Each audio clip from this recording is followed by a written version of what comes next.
12월 23일 오늘의 말씀은 미가 3장 1절에서 12절입니다.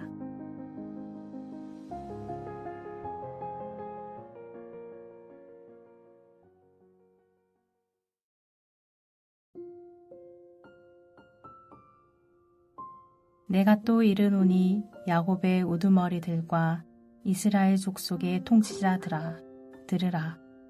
정의를 아는 것이 너희의 본분이 아니냐. 너희가 선을 미워하고 악을 기뻐하여 내 백성의 가죽을 벗기고 그 뼈에서 살을 뜯어 그들의 살을 먹으며 그 가죽을 벗기며 그 뼈를 꺾어 다지기를 냄비와 속 가운데 담을 고기처럼 하는도다. 그때에 그들이 여호와께 부르짖을지라도 응답하지 아니하시고 그들의 행위가 악했던 만큼 그들 앞에 얼굴을 가리시리라. 내 백성을 유혹하는 선지자들은 이에 물 것이 있으면 평강을 외치나 그 입에 무엇을 채워주지 아니하는 자에게는 전쟁을 준비하는도다. 이런 선지자에 대하여 여호와께서 이르시되 그러므로 너희가 밤을 만나리니 이상을 보지 못할 것이요 어둠을 만나리니 점치지 못하리라 하셨나니 이 선지자 위에는 해가 져서 낮이 캄캄할 것이라. 선견자가 부끄러워하며 술객의 수치를 당하여 다 입술을 가릴 것은 하나님이 응답하지 아니하심이거니와 오직 나는 여호와의 영으로 말미암아 능력과 정의와 용기로 충만해져서 야곱의 허물과 이스라엘의 죄를 그들에게 보이리라. 야곱 족속의 우두머리들과 이스라엘 족속의 통치자들, 곧 정의를 미워하고 정직한 것을 굳게 하는 자들아, 원하노니 이 말을 들을지어다.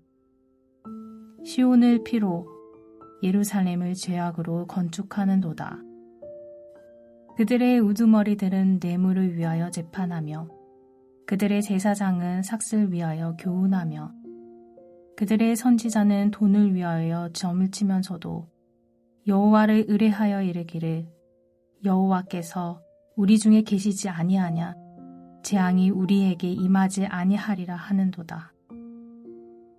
이러므로 너희로 말미암아 시온은 갈아엎은 밭이 되고 예루살렘은 무더기가 되고 성전에 사는 수풀의 높은 곳이 되리라. 미가서 3장 1절에서 12절 말씀을 함께 묵상하겠습니다. 우리는 가끔 성경을 읽다 보면 성경의 말씀이 나의 삶에 적용이 안 될 때가 있습니다.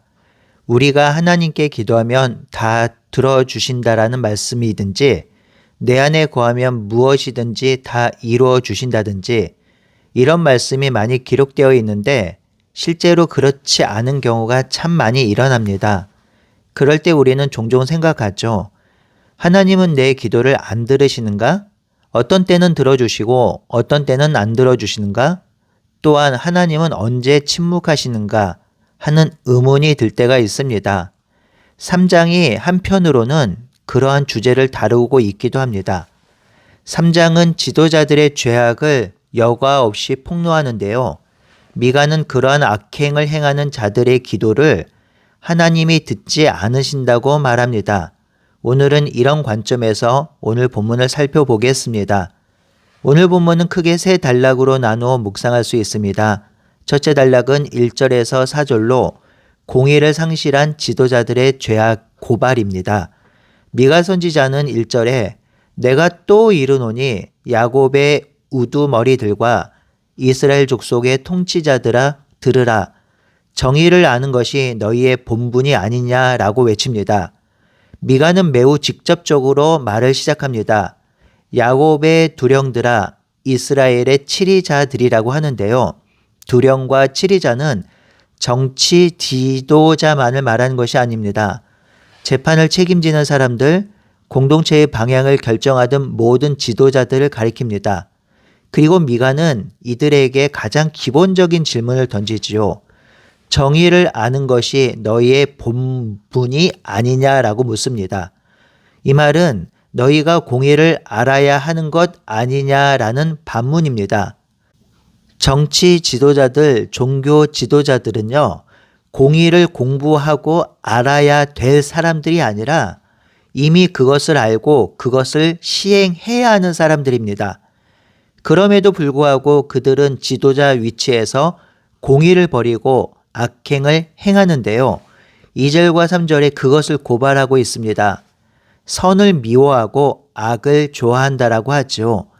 이는 단순히 도덕적 타락을 의미하는 것이 아니라 악을 향해서 뛰어가는 상태입니다. 이들은 선을 오히려 불편하게 여기고 악을 사랑합니다. 이들의 죄악이 얼마나 극심했던지 2절과 3절에서 미가는 그들을 도살자에 비유합니다. 백성의 가죽을 벗기고 살을 뜯고 뼈를 부수어 솥에 넣는 것과 같다고 합니다. 사실 이 표현은 절대로 과장된 표현이 아닙니다. 이들은 실제로 백성들의 삶을 이렇게 피폐하게 만들었습니다. 당시 지도자들은 정직하고 올바른 재판으로 백성을 살려야 했고 권력으로 약자를 보호했어야 했습니다.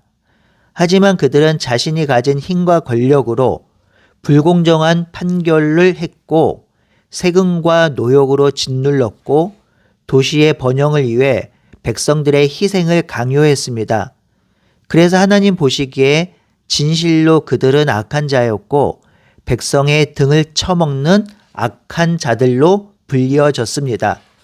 그래서 미가는 4절에 그들을 향한 징계와 심판을 내리는데요. 가장 무서운 징계와 심판을 외칩니다.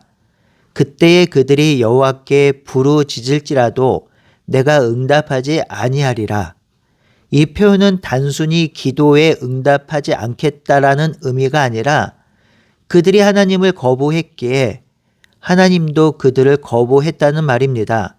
이 하나님의 말씀에 그들도 외쳤겠지요. 하나님, 우리가 언제 하나님을 거부했습니까? 이들의 말에 하나님이 말씀하십니다. 가난하고 힘없는 백성들을 등쳐먹는 자들이 나를 거부하는 자들이다 라고 하시는 것이죠. 그래서 하나님은 그들을 거부하시는 것이고 거부하는 상징적인 행위로 그들의 부르짖음에 응답하지 않겠다고 하시는 것입니다. 두 번째 단락은 5절에서 8절 거짓 예언자들을 향한 고발입니다. 미가 선지자는 종교 지도자들, 예언자들을 향해 말을 합니다.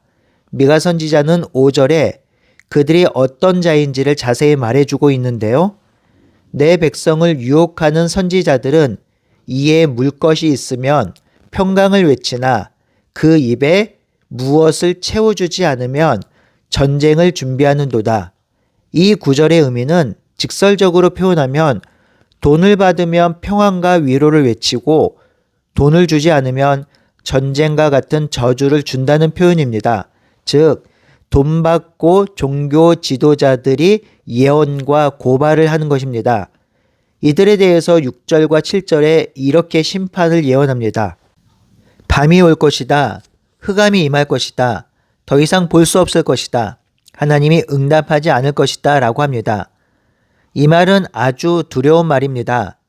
하나님의 뜻을 숨긴다기보다는 이제는 이들이 말씀을 전할 수 없는 상태를 선언하는 것입니다. 즉, 그들이 가진 예언하는 사역과 은사, 즉 하나님의 말씀을 전하며 하나님을 선포하는 사역과 은사를 거두어 가신다란 의미가 있습니다.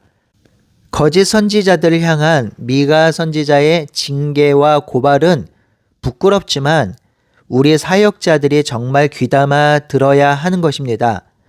사역자들이 돈을 좋아해서 돈을 따라가면 더 이상 하나님의 말씀 사역을 감당할 수 없습니다. 사역자, 즉 설교자는 성경 본문을 통해서 하나님이 말씀하신 것을 전하는 사람인데요. 이 부분에 있어서 저는 좀 보수적인 견해를 갖고 있습니다. 설교자의 생각과 신학과 공부한 것의 토대 위에서 하나님이 주시는 말씀이 있다고 생각합니다. 그런데요, 설교자가, 사역자가 돈을 쫓아가면 하나님이 주시는 생각을 놓치게 됩니다. 물론 목회자나 설교자가 살아가는데 돈이 필요 없다는 말이 아닙니다. 또한 돈을 좋아하면 안 된단 말도 아닙니다.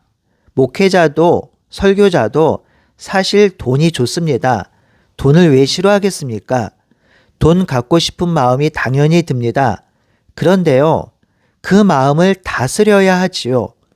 그래서 돈이 좋긴 하지만 돈을 추구하고 싶은 마음도 있고 돈을 갈구하는 마음도 있고 그런 마음이 들긴 하지만 그래도 목회를 할 때는 그 돈을 위해서 목회를 하면 안 된다는 것입니다. 그러니 목회자가 너무 돈이 없으면 사역에 지장을 받습니다. 다행히 우리 교회가 많은 사례는 아니지만 살 수 있도록 충분히 배려해 주고 있습니다. 그래서 참 감사합니다. 사역자가 생계를 위한 최소한의 재정이 없으면 돈에 무릎 꿇게 되는 수가 있습니다. 어쩔 수가 없어요. 사역자도 설교자도 먹고는 살아야 하니까요. 그럼에도 사역자와 설교자는 이 부분에 있어서 견고하고 단호하게 세상적인 말로 가오를 지켜야 합니다. 최소한의 목회자에게 주신 양심으로 돈을 다루고 돈을 쓰고 돈에 대한 개념을 가지고 있어야 하지요. 우리 교회 목회자가 이런 마음으로 사역할 수 있도록 성도 여러분들이 기도해 주시면 좋겠습니다.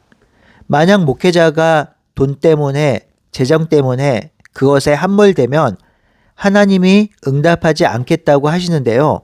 그러면 그 피해는 고스란히 성도들에게 이어집니다. 하나님과 동행하지 않고 하나님의 말씀을 듣지 못하는 설교자의 설교를 성도들이 들어야 하잖아요. 그러니 사실 목회자와 성도는 긴밀하게 연결되어 있습니다. 그러니 서로 상생하는 마음으로 서로를 돌보고 서로를 격려하며 서로를 사랑하며 살아가는 우리 교회가 되길 바라고 소원합니다. 마지막 단락은 9절에서 12절로 다시 정치, 종교 지도자들을 향한 심판 선언입니다. 공의를 미워하고 정직한 것을 굳게 하는 자들은 정의를 몰라서가 아니라 정의가 불편했기 때문에 거부했습니다. 그래서 10절에 이렇게 말하죠. 시온을 피로 예루살렘을 죄악으로 건축하였다라고 합니다. 이들은 예루살렘을 세우고 건축하는데 백성들의 피로 건축했습니다. 그 피를 죄악으로 받아낸 것이지요. 하지만 그들은 11절에 이렇게 말합니다. 여호와께서 우리 중에 계시지 아니하냐? 그러니 우리에게 재앙이 미치지 않을 것이라 하지요. 이들이 전한 말에는 정말 문제가 심각한 것이 있습니다. 하나님이 계실 것이니 걱정하지 말아라. 재앙이 우리에게 미치지 않을 것이라 하는 것입니다. 이들은 화려한 도시와 건물을 하나님이 좋아하실 것이라 생각합니다. 그리고 그곳에서 드리는 제사도 기뻐하실 것이라 생각합니다. 하나님을 오해해도 단단히 오해합니다. 하나님은 백성의 피로 만든 도시와 건물을 거부하십니다. 하나님은 그 성전에서 그 도시에서 계시지 않습니다. 하나님은 더 이상 죄악 가운데 있는 그들과 함께하지 않으시며 더 이상 그들의 기도를 듣지 않으시며 더 이상 응답하지 않으실 것입니다. 결국 너희로 말미암아 시온은 밭이 될 것이라 하지요. 여기서 너희는 악한 지도자들, 죄악 속에 살아가는 종교인들입니다. 이들 때문에 시온은 성전의 기능을 상실하고 하나님의 임재가 사라진 그냥 평범한 밭과 같은 땅이 되는 것이지요. 사랑하는 성도 여러분, 죄의 문제는요, 단순히 죄를 지었다는 것으로 끝나지 않습니다. 죄를 지으면 죄값을 치르면 되지 하는 아니란 생각을 버려야 합니다. 여러분, 죄를 지을 때 가장 심각하게 대두되는 문제는 하나님과 동행하지 못하고 하나님과 함께하지 못한다는 것입니다. 즉, 하나님과의 관계가 깨진다는 것입니다. 이 관계를 깨는 것은 하나님 편에서 깨는 것은 아닙니다. 인간 편에서 깨는 것이지요. 자신이 죄를 지으면 예배가 싫어지고 기도를 멀리하고 하나님의 말씀이 보기 싫어집니다. 그러다 보면 자연스레 스스로 하나님 곁에 있지 못하고 스스로 하나님을 떠나게 되지요. 죄가 그렇게 만들어 버립니다. 그러니 우리는 우리가 짓는 죄에 대해서 아주 민감하게 생각하고 또한 지도자들과 리더가 죄악 가운데 놓이지 않도록 중보 기도해야 합니다. 오늘도 하나님의 말씀을 기억하며 죄를 멀리하며 순결하게 말씀을 따라 사는 우리 모두가 되길 바라고 소원합니다. 함께 기도하겠습니다. 하나님, 죄가 얼마나 무서운 결과를 야기하는지 우리가 듣고 배웠습니다. 하나님, 죄를 멀리하게 하여 주시옵소서. 이 죄 때문에 하나님과의 관계가 깨지지 않게 하여 주시옵소서. 하나님과의 관계가 깨져 사는 삶이 불행이고 하나님과 함께하는 삶이 바로 축복된 삶임을 우리가 기억하게 하여 주시고 오늘도 죄악을 버리고 하나님의 선을 행하는 삶을 살 수 있도록 붙들어 주시옵소서. 살아계신 예수님의 이름으로 기도드리옵나이다. 아멘.